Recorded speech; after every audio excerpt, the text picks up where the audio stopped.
Knuffle Bunny Free.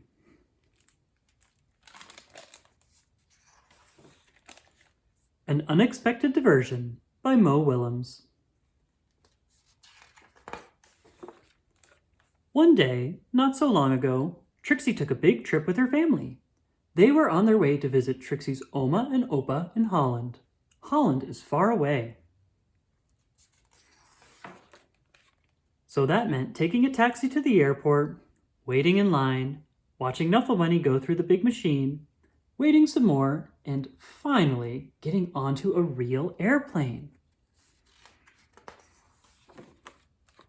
On the plane, Trixie played and read and slept.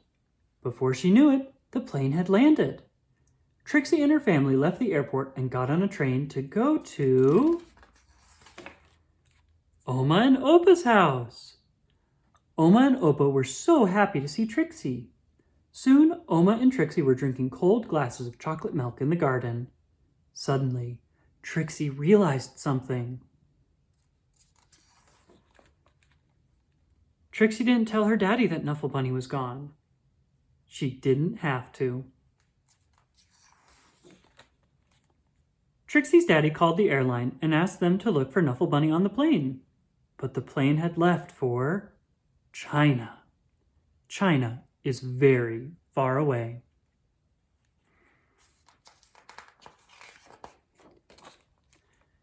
Trixie's mommy hugged her and asked her to be brave. Trixie's daddy told the story of when he was a little boy and said goodbye to his special Lambie. Oma gave Trixie another glass of chocolate milk and remarked on how big she was getting. Trixie understood. She was getting bigger. Even if she wished she wasn't. The next morning, Trixie tried to enjoy going to the cafe, and the swings in the playground, and the carnival that was in town.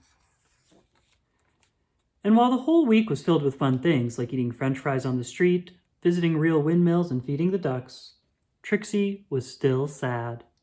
She missed her Knuffle Bunny. Oma and Opa understood. Oma and Opa had a plan. That night, they had a surprise for Trixie, a brand new top-of-the-line Funny Bunny Wunny Doll Extreme. It could walk, it could speak in Dutch, it could dance, but it couldn't make Trixie feel any better.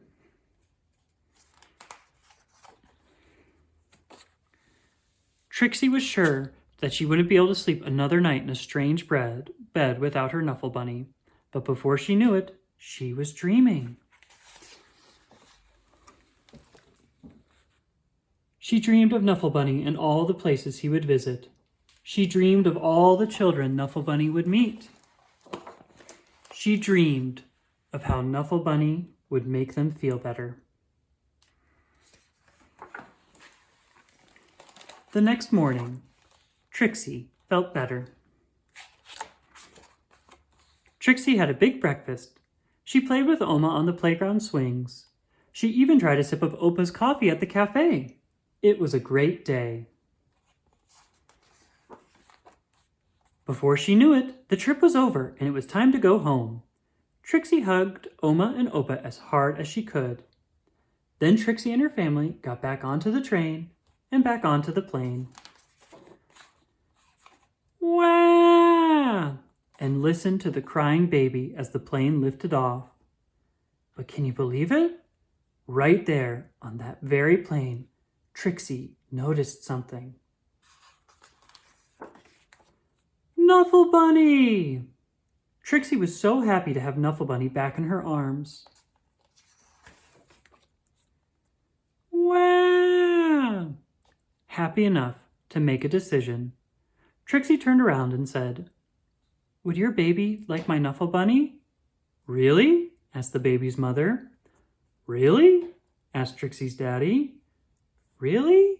asked Trixie's mommy. "Ploggy ploggy?" asked the baby.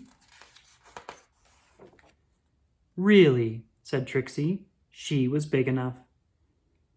The baby was happy. The baby's mother was thankful. Trixie's parents were proud. And the other passengers were very relieved. And that is how, a few weeks later, Trixie received her very first letter. The end. A note to Trixie. Trixie, I hope to watch you grow up, fall in love, start a family, and be happy. And I hope that one day, many years from now, you will receive a package from an old pen pal. Love, Daddy. The end.